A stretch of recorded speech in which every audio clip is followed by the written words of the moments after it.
most fascinating from the research, though, is that everyone was highly, highly motivated by this statement. They want the best pet healthcare for their pet. Like they want the best for their pet.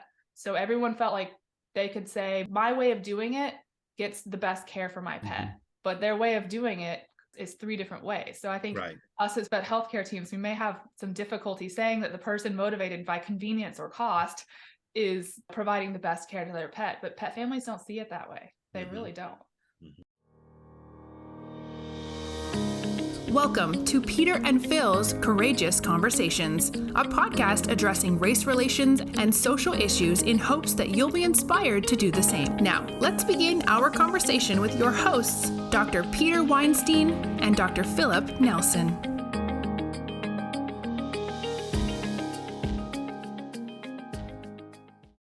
My training mirrors what yours has been, Jules and Emily, and I'm amazed at that because I'm so much older than you. I would have thought that the training would have changed by then. Older than Peter, who knew? I mean, again, going back to that, just any opportunity. I did my internship and residency at Mississippi State. 3 largest cities in Mississippi are New Orleans, Memphis, and Birmingham. At the time, there were no large cities in Mississippi. So the whole state was rural, essentially. I remember when I was recruited to Mississippi State, I was told it was going to be a rotating internship. I didn't know that that was by necessity, that I could not afford to specialize as in an internship because of all of the demands of the clientele that was coming there. And most of the boarded veterinarians in Mississippi were at Mississippi State at that time. I probably did 30 to 40 back during my internship. And I didn't see it as a specialty novelty. I did a lot of endoscopy then, and I didn't see it as a specialty issue. And I still don't. There are levels of technological expertise that should be rewarded and should be recognized. But it brings into the problem the question of our regulatory obstacles. The fact that the standard of care essentially is determined by the veterinary medical board of any given state. Again, going back to what Dr. Block said, it's determined by the people who are reviewing cases for the board, right? I mean, the spectrum of care is a group of veterinarians who, in your state, who decide whether that what you did meets the standard of care. So bad practice is not the standard of care. Just because you didn't treat well or there's malpractice, that's not standard of care. Like, you still have to practice within, having the best interest of the pet, within the confines of the financial and medical constraints that you have. I think that the standard of care is determined based on that state board inquiry. But I think the goal for us is partly to have more fruitful conversations with state boards, with PLIT, with other organizations. And I know these are hard things to talk about because nobody wants to say hard and fast, this is this is what the regulator says. And that's what I really liked about what Dr. Block says. So you don't know what it is until you're in front of them. But literally, I think being courageous in how you practice medicine. I know that nobody wants their courage to have them end up in front of a state board, but I think the more conversations we can have that are fruitful, and frankly, if there are state board decisions that are bad as it comes to a spectrum of care, having those bigger conversations and starting to challenge some of those rulings and bring them up, into the sunshine. I believe veterinarians are uniquely positioned to make critical life-death decisions because they have to do it every day. And they have to do it with the idea of the limitations of finances, as well as technology, and the application of those technologies in veterinary medicine. So since you all work for a great insurance company, the question is, everybody keeps complaining that in human medicine, we don't want to make the hard decision sometimes when it comes to quality of life issues because of the promise of technology and the undergirdment of a third-party payer. Well, I get very excited. Emily knows more about this stuff than I do, but I get very excited. And so I want to give her a chance to jump in on the regulatory side because I know she has a lot of thoughts on that. Go ahead. I do want to come back, Phil, to providing a range of pet protection options. I think it's a really great question. How do we look at, essentially, I hear you asking, how do we rectify pet insurance and the fact that more care is afforded when a pet is insured with a spectrum of care. So I want to come back to that. First, we haven't explicitly said it so far, so it bears verbalizing that practicing across a spectrum of care doesn't mean you're always choosing basic or advanced. So in our college program with the VBMA in the fall semester, we designed a 2-hour communications workshop that includes some of our work with mind genomics, in which we recommend a communication method, kind of a 3-2-1 process. And so the 3 is choose 3 treatment options. For most people, more than that is a lot to take in. Choose 3 treatment options that are appropriate for the pet that you are seeing across the spectrum of care from basic to advanced. Spectrum of care includes advanced options, and it is important that people know that they have advanced options, that they know they can go see a specialist for that back surgery, or they know that they can, supportively manage their pet that's unable to walk to see if their pet may improve with pain medications and some rehab at home. So offering those 3 options first, then the 2 is have at least 2 check-ins with a pet family. So really the biggest difference of what we're advocating for, and it springs from a great JAVMA paper that was Dr. Carolyn Brown at the ASPCA was the lead author for, just a couple sentences in there about the incredible, talk about courageous conversation, incredible cognitive bias that is present when we as doctors present options, that the first option presented is the most expensive one.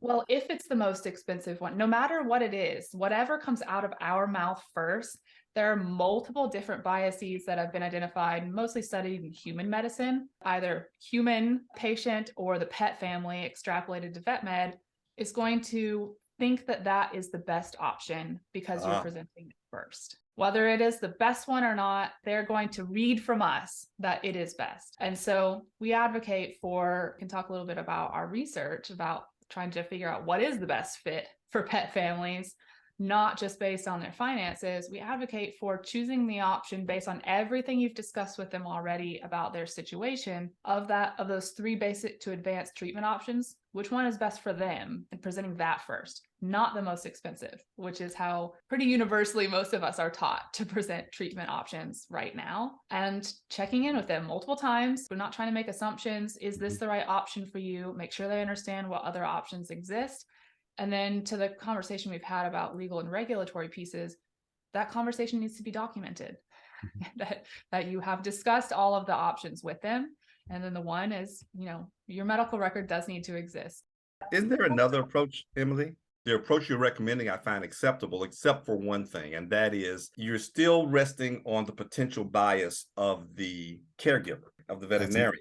Excellent observation. And so I would prefer to approach it by saying, I'm going to give you 3 options, and I'm going to give you what I think is the best option first or last to avoid that bias, by recognizing that they may have that bias and facing it up front in your language. I don't know if this is 3-card Monty. I don't know if that works that way, Phil. So no, I'm just asking the question. No, we did some research. So this is exactly where this came from, was that, and going back to my point earlier around, like we do a lot of research around people who are already buying veterinary services. Right. What we wanted to do was we partnered with Ken Rotondo and his team at Mind Genomics to basically say, how do we get a better understanding of the experience that pet families want when they come into a veterinary clinic? And so creating this range of experiences that they would score, and they were grouped. It wasn't just a thing of like, hey, I'd like to be greeted by my pet's first name or whatever. Like, you had to see those in 3 or 4 other statements, and that way you can do the statistical regression on how did people react to some of these messages we put out there. To your point, that's exactly what we did. Next year we will have a tool in place that will do some of the things. Yeah, with the goal of essentially trying to discover what are the subconscious drivers behind the level of vet healthcare of a particular pet family at a particular time. Let's be fair, because everyone has different goals throughout their lives and throughout a particular pet's life, the level of care that they are seeking. And so we developed messages and tested them, as Jules mentioned, that would help us to uncover what level of vet healthcare they were looking for and what kind of messaging they were looking for as well. And I think ultimately people fell into one of 3 categories. And very importantly, those 3 categories were almost perfectly equal with relation to age, gender, race and ethnicity, educational background, household income. There's some very slight variation between them, but it's almost a perfect breakdown of 1/3, 1/3, 1/3. One of the groupings is a little bit more common in the general population. It was closer to 40% than 1/3, but that part I think is really important. The demographics, there's no amount of different demographics besides being biased. It's just wrong. You would be incorrect to assume by looking at someone what level of care and what interaction with us people want. The three main categories, people ended up being motivated by convenience is one of them, which we may imagine. I think many of us can identify that if we're really busy. Sometimes that really busy might be multiple kids and many things that you're juggling at home. And sometimes that might be someone like me that travels a lot for work. Who knows? I think I probably fit into that category pretty frequently. Most of us expect one of the categories to be highly motivated by cost. That's one we all expected to find. One that we didn't necessarily expect to find goes back to that providing multiple treatment options, that, that 3-2-1 communication method, is that one group is highly motivated by optionality. They want to know what their options are. What I find really interesting about that group is that they were likely to choose intermediate to advanced level care. So they might choose that most expensive option, but if they didn't hear what all of their options were, they were likely to get pretty upset about that and trust be broken if they had to Google and find, or talk to a friend and find out that they had options that we didn't present to them as vet healthcare team. So all of those three, I think they make sense to me. I feel like I look for them now when I'm talking to pet families, and they make sense to me clinically. One of the things I think was most fascinating from the research, though, is that everyone was highly, highly motivated by the statement. They want the best pet healthcare for their pet. Like, they want the best for their pet. So everyone felt like they could say, my way of doing it gets the best care for my pet, but their way of doing it is 3 different ways. So I think us as vet healthcare teams, we may have some difficulty saying that the person motivated by convenience or cost is providing the best care to their pet, but pet families don't see it that way. They really don't. Well, the interesting thing, Emily, and I think your research is freaking amazing and spot on, but how do we convince the caregivers to understand that information? Because you're out of school 10 years? A little less. Okay. Almost 7. Almost 7 years. How much defensive medicine did you practice when you first got out of school? Because that's what you were educated on in many ways. And if you're working for a doctor who's ever dealt with issues, we practice a lot more defensive medicine in 2022 than we've ever done before. And so we tend to err on the side of protecting ourselves, maybe to the detriment of the patient. How do we move from a doctor-centric business model, which is where we sit, to a client-centric business model delivered by team-based healthcare? Because really, if we can get the team to communicate a lot of this, it would be wonderful as well. So this concept of what the pet owner wants and what the veterinarian wants to deliver have a Grand Canyon in between the two of them. I don't think the veterinarian doesn't want to deliver it. I just think that things have changed while the veterinarian was in business. And or in school. Or in school. Or in school, right. Yeah. But your original question is, what kind of language are we going to develop so that we can convince the veterinarian? Well, that's the hard part, because this is a profession that is not easy to change. And yes, I mean, how do we do that? But we also have to, you're giving this communication to the veterinary students. Are they getting mixed messages then from the university as well, because of this concept of defensive medicine in practicing veterinary medicine? So it becomes an interesting messaging, doesn't it, Emily, when you're trying to teach this level of communication and they're getting a little bit different communication, maybe from some of the clinicians that they're being educated by. This is no different than the change that universities had to go through with terminal surgeries. Yes, there will be a discordant environment where even surgeons who were supervising terminal surgeries didn't want to deliver it but we hadn't yet figured out a better model to train and be ethically blissful at the same time. So again, progress is not linear and it's not instantaneous. And so, yes, there are going to be mixed messages. And even when we solve this, there will be mixed messages in some other area as we continue to improve. Yeah, and by the time we solve it, there'll be another message we have to come up with as well, which is the way things should be as we move forward. I love this focus on communication, though. There's an area that needs to be really a greater focus at all levels within the profession. There's very poor communication within the veterinary hospital. There is very poor communication even within the associations. And I think this goes back to the fact that we just really aren't all singing from the same page of the hymnal. It goes back to some things that Jules and I and Emily have talked about externally, and you and I as well, Phil, that we have so many silos that don't cross-communicate. And really, we need to start to bridge those silos, and that includes the state boards, and it includes the colleges, and it includes the associations, and it includes the technicians, and it includes industry, because we all hopefully have the same common goal, but we don't always sing it the same way. So the last 6 months of this year, I think we've done 7 or 8 conferences. 5 national conferences plus all of the vet schools with our field vets.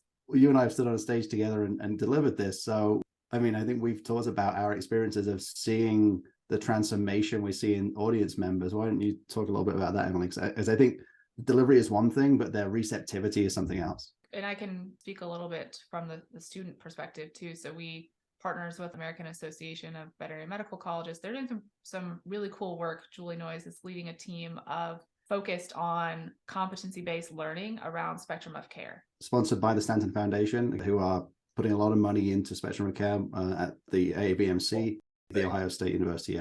Yeah, they're doing some really cool work that will help, Peter, to your point. The pendulum swung, I think, in veterinary education pretty strongly to advanced level care. And there's certainly a movement to change that. It will take time. But healthcare team perspective, especially speaking at the AVMA conference and then the AHA conference, it was really interesting to talk to entire vet healthcare teams together. To some extent, the ASPCA Access to Care conference too, although that was a group that was very interested already, right? So very self-selective group of people practicing across access to care. The other two, we're talking to vet healthcare teams. And one of them, Jules, maybe you can talk a little bit about the practice manager that was sitting in the front row and our interactions there. What I have found to be most successful, because in general, if you survey vet techs and veterinarians about what skill could they use most and what should they improve upon, communications always rank really highly. And yet, as someone who's spoken at national conferences on communications, boy, those rooms are empty. So it's recognized that some improvement could be made, and yet it's not what attracts people in most of the time. So we found great success by putting it in with case-based conversations to say, let's bring it all together. Spectrum of care is not practiced alone with communication. We're marrying the communication that removes the judgment, communication from a pet family centered perspective with evidence-based medicine. And these are some cases that we're going to talk about so that it feels really practical and it feels like the stuff that you do every single day. That totally resonates with me. But I guess it would, being a dean of a problem-based curriculum, right? Because what I was going to tell you was that, yeah, of course, everybody understands that communication skills is probably the least developed in a business aspect. But what we don't do is connect it with business or with the delivery of healthcare. And nobody's going to come in and learn a technique that they don't know how to use or where to use it. And until you use an educational paradigm that allows them to understand the relationship of the skill that they're trying to learn, and the way you're doing it makes it as important as a wet lab. You know, and I think that is the key. But again, at the same time, don't expect a horde of people to come to that either if veterinarians aren't going to allow vet techs or social workers in their clinics to talk to their clients. But the simple stuff that we're doing the conversations we're having, we're literally, exactly to your point, Phil, we're using this as a trope. We're using not using spectrum of care, but when we couch in spectrum of care, I think spectrum of care is finding its moment again after just being how we used to practice. Now it's called spectrum of care. But I think we're Trojan horsing in this communications and this team-based approach, right? So we've come down to even stuff like, as a credential technician, as you're gathering signalment and history, are you just delivering the clinical information? Are you delivering all of the information they're delivering at the same time, which is, hey, I have 3 kids at home, or hey, my husband just lost their job, or like these pieces of information in terms of how we deliver the treatment plan are almost as important in some ways as the clinical information, right? So I think even if we get to that point where we're not changing how they're interacting, but we're potentially changing the level of information they are providing. And I think there will be early adopters who see this as like, oh my goodness, this is exactly what we wanted. And there'll be people who are interested in the conversation. And I think we're drawing a line between all those things to try and make sure we're getting this out into the world, right? And, it's just like, what was it, 30 years ago, when the Economic Summit, AVMA Economic Summit has just finished their 10th annual summit, right? But 10 years before that, veterinary businesses were in the doldrum, primarily because they didn't understand the business side of it. And the common complaint was veterinarians felt they couldn't raise their prices. Mm-hmm. And then all of a sudden, some early adopters came in, and all of a sudden people started feeling as if they were being left behind. And then the consumer began to think that we were only interested in money. I will never forget getting a phone call from a reporter once asking about our hospital, which, by the way, was purposely designed to be a generalist practice so that we could teach spectrum of care from the start. But he phrased the question by saying, aren't you only interested in money? I mean, why does it cost so much to get a dog vaccinated? I had been in the profession at least 30 years by then, and I had never heard that coming from a consumer before. This research that we did came out of a study that we did internally at Nationwide, which the upshot of it was that the expectations of pet families do not mesh with the gold standard of care that we learn in vet school. And there's a lot of in-person research. There's our innovation team at Nationwide who are awesome. One of the great things about being in a big organization is you get some cool toys of like awesome teams that do awesome work. One of the foci was on pets with chronic conditions. And when they asked people how they felt about their interactions with their veterinarian, the closest analog they had was they felt like it was a used car sales lot, right? That they were being sold a bill of goods. That there wasn't necessarily a dialogue, that it was just trying to sell goods and services. And I think most veterinarians would be horrified to think that that's the view that some of their customers, not all of their customers, but some of their customers have about them. And I think it goes back to the research we did with Mind Genomics. Emily talked about the message that resonated with all groups, which is that I want the best for my pet. The message that was lowest for all groups. And the messages were really variable, pretty much except these two. The one that resonated least and everybody hated the most was the most expensive option is offered to me first. Yeah, I don't want you to leave without addressing. If we get good at this, how do we avoid information overload to our clients? When I go to my doctor, I definitely want options, but I also want his or her recommendation. I don't need him or her to quote their memory of my disease and to give me all the options. Just say, these are the top choices and this is what I recommend, right? But there are a lot of people that are concerned about, first of all, we have a communication issue to begin with. Sometimes it is a language issue and not necessarily our inability to communicate. It truly is a problem with language. But the other thing is that we have a problem where people aren't like my wife taking the car to the shop and all she knows is the key turns it. And when they start telling her about the solenoid switch or whatever. Does she listen to this podcast, by the way? Yeah, she does. Okay. And this is a common complaint of her too. This isn't a gender related issue. She just doesn't understand cars, other than it gets her to where she wants to go. And there are people who come in who don't necessarily understand biology either, and they truly do depend on you to make that recommendation. So let me jump in as a consultant business person, because this is where team-based healthcare is absolutely the solution, because we as veterinarians routinely aren't the best communicators to an 8th grade or lower level, but our team needs to learn how to communicate. And it's all about telling stories. That's what I found, is the more that we can get stories that clients can relate to within their own pets that our staff members have had, clients are very appreciative of it. The other thing is by having the team involved with the communication, it's more than one person. And when they start to hear it from multiple people, the veterinarian is just part of the messaging of the team. And if you read some of the human healthcare discussions on compassion and communication, they all reflect on utilizing collaborative care. And we in veterinary medicine have been reticent to use collaborative care, even when working with specialists. It's always a single individual. And the more we can utilize our technical team, credentialed or not, managers, whomever, even our client service team. I mean, Jules and Emily both know one of my former receptionists who works for Nationwide now, who could talk better than I could to clients because she would listen to everything that I said. And so what a veterinarian needs to do is basically get to the point, talk about what the needs are, and then try to hand off some of this to some of the other members of the team to help communicate it. And I'm hoping that's what your research has shown. That's exactly what I expect. I kind of thought that was the answer. I will tell you that my wife is a breast cancer survivor. And when it was diagnosed, the oncologist sat down with us and in 5 minutes said, "You have breast cancer.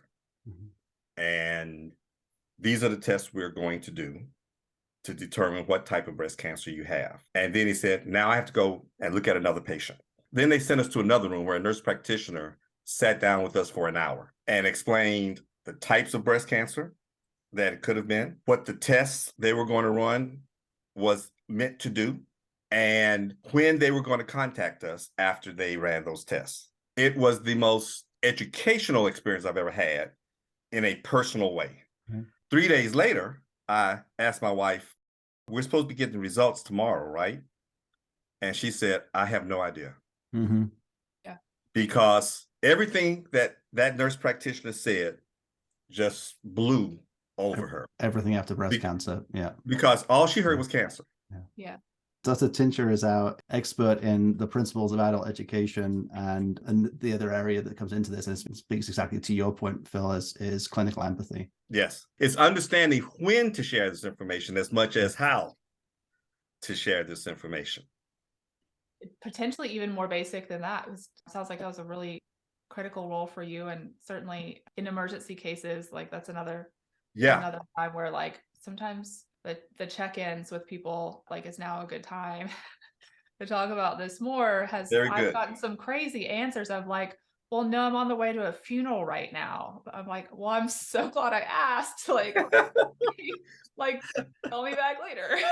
But at the root of that, and I think this is something that I've learned best through my involvement with the Veterinary Leadership Institute that I'm now on the board of directors for, but have been involved with for a long time, that curiosity is the antidote to judgment. And it's also the best way to avoid conversations or experiences like that. Like to just check in, whether it's the technical staff, whether it's a veterinarian, anyone can be curious. You can't be judgmental and curious, genuinely curious at the same time. At the same time, right.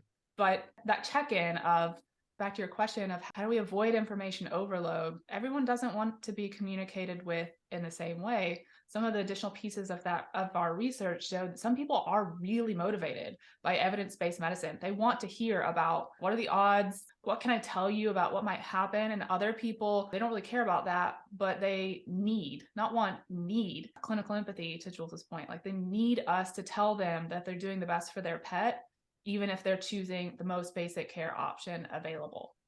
And other people, they don't care about that either. We just want to know, like, what is the most convenient option that's going to save me time? I will pay extra for that. And so being curious is obviously, there are many different ways to employ that with communication techniques, but if we can boil down all of the, like, how do you make sure it's not information overload? How do you make sure that you don't keep pressing forward with people when they need to take a break? Just be curious and ask. You know, we started this conversation with access to care, spectrum of care, but really it all boils down to communication. Mm-hmm. At all levels, within the practice, between practices, at the university level, et cetera. So I think and what is a conversation but communication? So in many ways, what we started with has come around full circle, that we need to continue to have these conversations, to continue to communicate. And we also can't forget that part of communication and part of conversations are listening. And so how do we help one of the other weaknesses in this profession, which is actually listening? Because we are so focused on an outcome that we don't always listen to what the answers are. Human healthcare, the average doctor interrupts their patient somewhere between 11 and 18 seconds. Now, we may be a little bit longer than that, but are we actually listening to the history? From research, I think vet schools have done a really awesome job. We talk about open-ended questions and then listening and some of our BBMA topics. And I have noticed that now almost every vet school, that exact conversation and talking about open-ended questions and then listening is now incorporated in the curriculum almost everywhere, which I think is really cool. And I will say you interrupted Peter, but it's the only way to get a word in with him. So I think that's totally forgivable. Love you, Jules. I've got your family jewels in a jar, but that's no, I think this has really been a conversation on conversations, hasn't it? Yeah, but I would also say that there's been an undulating thread in our conversations, and that is the knitting together of the silos within our profession. And I applaud you all for not just looking at the team, but trying to communicate with the various organizations that represent the balkanized elements of our profession. That is the key to getting those conversations across those voids with the goal of a collaborative approach. Yeah, the territoriality is hard to overcome, but I think if you can be more, and this comes back to something that Peter said earlier around, like, I think outcomes is what we're focused on, but those mean different things to different people, right? And I think we have to align commercial outcomes with what's best for the pet family and for the pet, which it's not an easy task. But I did want to touch on a question you asked earlier, Phil, about how does an insurance company deal with this? And for us, it's product diversification. So we've always had products that are different levels, whether that's the benefit schedule product, whether it's the percentage of invoice products, those are different levels. I mean, they've already been a spectrum of care product at Nationwide for the last 7 or 8 years at least. Or actually beyond that, because we had accidentally and other things. But it's a new product coming out this year, which really is the goal is to meet pet parents where they are, to provide more care to more pets. And ultimately, the onus is on us to communicate transparency around what these products do. So to your point around how do you provide products at a lower price range that meet the expectations of pet families?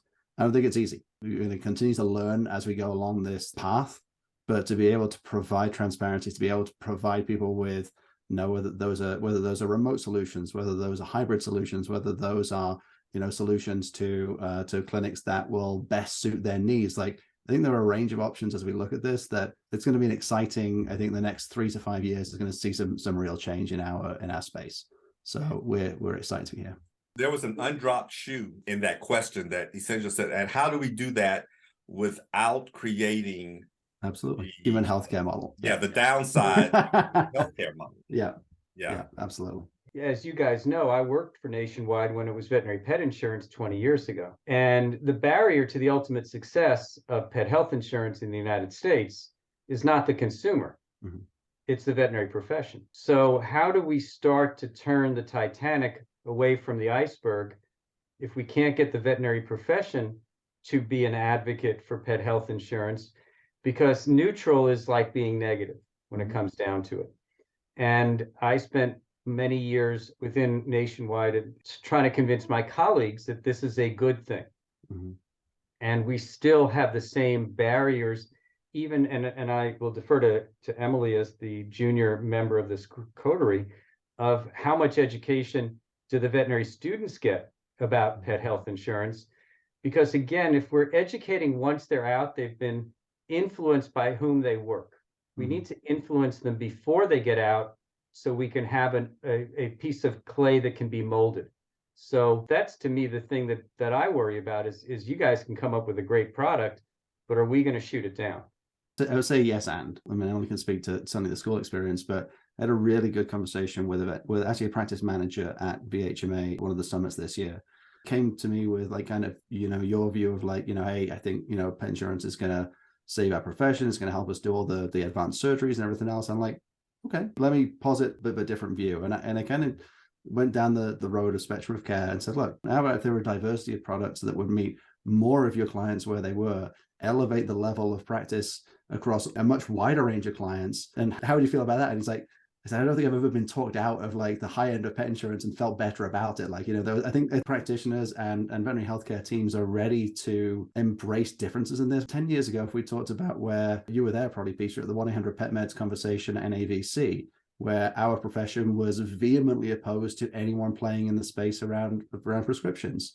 The inevitability has been that has diversified the market, and that now, greater than 50% of medications are bought outside the vet clinic. There are things that will happen that are inevitable in our practice. And I think a greater level of pet protection products and pet insurance products is one of them. And I think our invitation has always been to the veterinary profession, help us understand, where you guys want to be. And I think going back to, I think something you said earlier, Peter, that stratification of our profession, we have one model at the moment almost, right? We have this one model of veterinary practice ownership where you're trying to serve everyone the same way, or at least trying to offer a level of service that satisfy as many people as possible within your practice.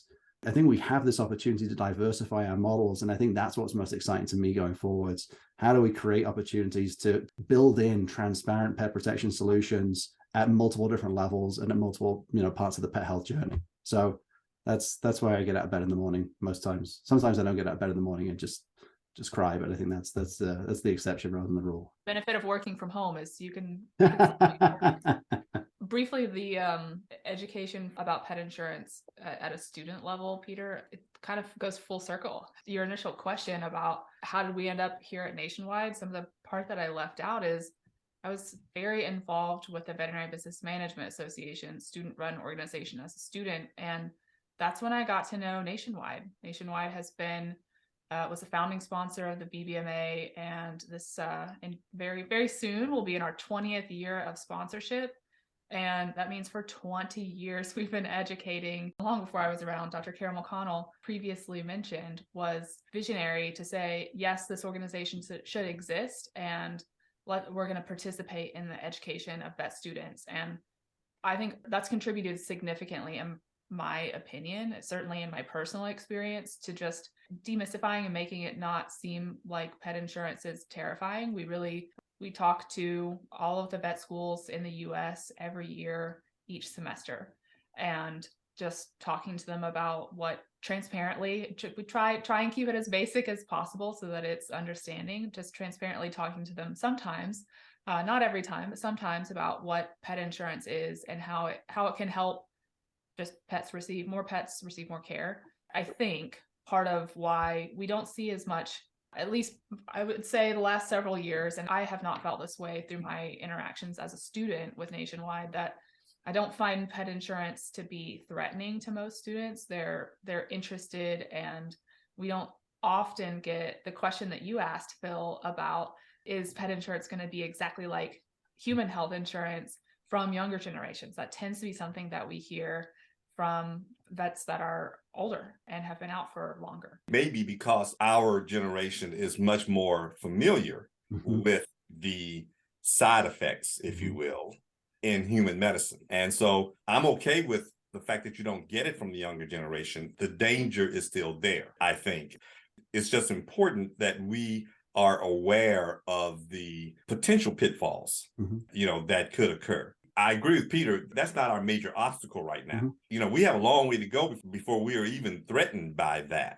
However, having said all that, I wanted to say that I also can speak to the university setting, having just been a dean and still being on a faculty, and as well as having been a part of AAVMC for 30 years and a former president, and knowing the evolution of this discussion of insurance from the time that Nationwide's previous incarnation began. I've had plenty of discussions with Carol. I can still see her in her animated way, but she has always been a student athlete. But Peter, I was surprised that while you were pushing for the training and the exposure at the educational level, you forgot your reminder to us that they are still affected once they graduate by our generation of veterinarians, the people that they go to work for. And it's not all training. But as I said before, any change is going to be painful. And it's painful because of people who don't want to change just because it hurts too much to change. Uncomfortable. Yep. And it's uncomfortable. I believe that the last 6 to 10 years of graduates are fine with pet insurance. They're just getting to the point of ownership, though. And so it's going to take another 5 years before we see any more than a ripple of change in the profession, because they're just getting to the decision-making position of these practices. The digital age is probably probably buying practices now. Yeah. You know, because they have been in vet school for about 10 years now. And they're the ones that will probably be the early adopters to these new concepts. So the interesting thing is that you in Nationwide are giving the initial quote unquote vaccination on pet health insurance. But what we don't have is the anamnestic response by giving booster shots. And that is, well, it takes time to get a booster. But I would disagree. I mean, I think, and maybe as a profession, we don't do a good job enough of maybe telling those stories, because you know, in many clinics, you know, even if the penetration rate is 3 out of 100 at the moment, veterinarians every day, every week are seeing insured pets. Now, whether they know that or not, and whether they're seeing the benefit of those, and again, we have great stats on increased visitation, increased spend, increased loyalty, all those things, whatever. But from a purely interpersonal level and almost from a transactional level, if they're having a better experience with insured clients, they don't always know that. So I think there is an opportunity to push that booster and to provide them with better stories. And I think that, again, to us, the spectrum of care dialogue is a big part of that as well. Like, how do we continue to have healthy conversations about how the profession grows? But yeah, I totally agree. We can do a better job with helping them understand how it's benefiting their clients and the pets under their care. And since you only waited about 14 seconds to interrupt me, that's where I was going with the next conversation. I don't know if it was that long, because I wanted to ask Emily about the conversation on communication that you're having, and what is the booster shot that you hope to do with that. Because if you're providing it to the VBMAs, which are going to be primarily first and second years and a smattering of third, it's by the time they get to that fourth year, they have got so much cerebral constipation from all of the information that they have had tube fed into them. How do we reinvigorate their immune system to understand the communication that needs to be to keep that booster shot going, to make that effective? Emily, before you answer that question, before you step into the constipation conversation here, I want to say that, and I meant to say this before, the VBMA has been an extraordinarily positive attribute to the co-curricular activities of universities nationwide. And I disagree vehemently with what Peter just said in terms of by the time they graduate, they're inundated with other stuff and can't remember what they did. I think that the VBMA has had a critical impact, positive impact, on the business competencies of our graduates, because universities didn't have the time to do it. And because of that bereft of education for a long time in universities, the improvement in the business environment is largely due to what happened to students through the VBMA. Well, and my discussion, Phil, has nothing to do with the VBMA. I actually think they remember what they learned from the VBMA. Then you shouldn't be castigating them so hard when you do. I wasn't castigating the VBMA. I was castigating the education system and the university system. They learn more in application from the VBMA. The constipation has nothing to do with VBMA. It's had everything to do with tertiary care. They still have to learn how to be a veterinarian. This is when it's okay to interrupt them, Emily. Yes. So, I was enjoying it a little bit too much. So, Emily, going back to the original question, which is how do we get the anamnestic response in these new education and communication tools? Is there a plan going forward to continue the training? There is, and I appreciate that, Phil. I think I've been enormously influenced and am here today only because of my involvement with the VBMA. Say that confidently. I don't remember everything that I learned in every lecture.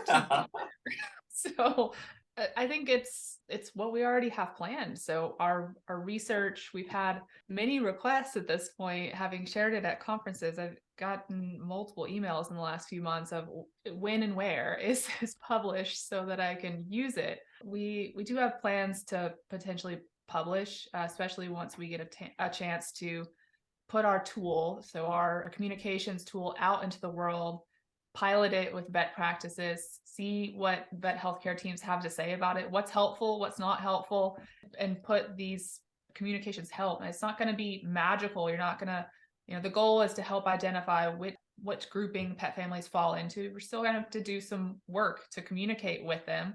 It's just, the goal is to be a shortcut and to help spark conversation about how can we be on the same side and on the same team with each other. And getting that tool out into practice's hands, the plan for that is the second half of 2023.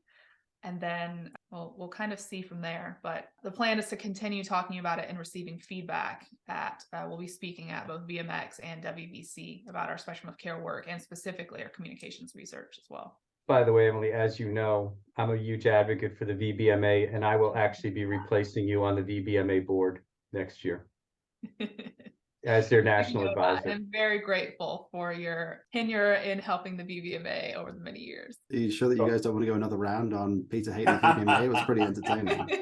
I didn't think I had anything negative about VBMA in there at all. So no, you didn't. No, you didn't. You didn't. It was just a negatively phrased question about education in general. And well, that's a different story. Yeah. All right. Anything you would like to add as a rebuttal, Jules, since you've been sitting there quietly for a nanosecond? No, I've thoroughly enjoyed. Again, I want to point out that I've learned an enormous amount from Emily throughout this whole journey on spectrum of care. It's her who's driven so much of this work. I mean, we've collaborated on getting the work done. Certainly a lot of the thought leadership comes from her. And I think just appreciative that as we rolled this out to our greater nationwide leadership team, the fervor with which they embrace this, I think almost as not a new business model, but almost a new visualization of how we continue to build success for nationwide has been awesome. So it's great to see just that level of enthusiasm for what we believe is a really important subject. Wow, I think you would hug Emily if you could, but you're on the different screen. It's true. So, but he just did. He just I think so too. Do we need to point this out as some kind of negative personality trait? I know people that you're a little allergic to affection. Actually, Emily, we're going to give you the last word. I appreciate that, and I came to work at Nationwide to work with this vision that Jules and the leadership team at Nationwide have. How do we provide more care to more pets? How do we do that sustainably? I think the courageous conversation in animal health that I hope you all might explore in further episodes is, I think, Jules, you said it perfectly earlier, like how do we align our commercial interests with how to do that, how to provide more care for more pets? Because that is the reality of the world that we live in. The business models are important. And if we're not measuring the right things right now, it's not average client transaction in a practice. What is it? How can we measure things differently so that we're all incentivized to really help people by helping their pets? Jules is being perhaps a bit modest. It's been a great collaborative process between us and with our whole team as well to get to what we've done thus far with spectrum of care. And we have some big, exciting plans to just try and help more pets receive more care. Appreciate talking to you all as well. Emily, Jules, thank you for your time, for your insights. And I would love to have you come back in a few months and maybe towards the end of the year with an update on some of the things that are going on and this continued discussion of spectrum of care and being able to take care of more pets and as a result strengthen the human-animal bond at all demographic levels, because it doesn't matter what your income is, it's all about that relationship between you and your four-legged, two-footed, winged, slithering, whatever it is that you may have that's part of your family. So thank you very much. I want you back too, go into something different, because we have a number of important issues that's facing our profession. We were only able to address one critical one here. Peter and I both appreciate the support you've provided us, but thank you to the two of you for your professionalism and for your commitment to improving this profession. It will take time, and I admire your patience. We assume it's going to be fixed by next year, Phil. I don't know what this patience thing is. We don't have any patience. Oh, really? Okay. In that case, I withdraw everything I just said. No. We appreciate the leadership from the two of you and having courageous conversations throughout the year. You know, the four of us have managed to get together and see each other, and I think, speaking for Emily as well, we really do enjoy any chance we get to chat with you both. Same here. Thank you. Well, thanks again. Thanks to you. Thanks to Nationwide. Phil, we'll catch up with you real soon. And to all our listeners, visit us at www.peterandphil.com in case you missed any episodes. And please feel free to share this podcast with others, because we really would like to see about influencing a greater good in the veterinary profession and in the world. So thanks very much, everybody.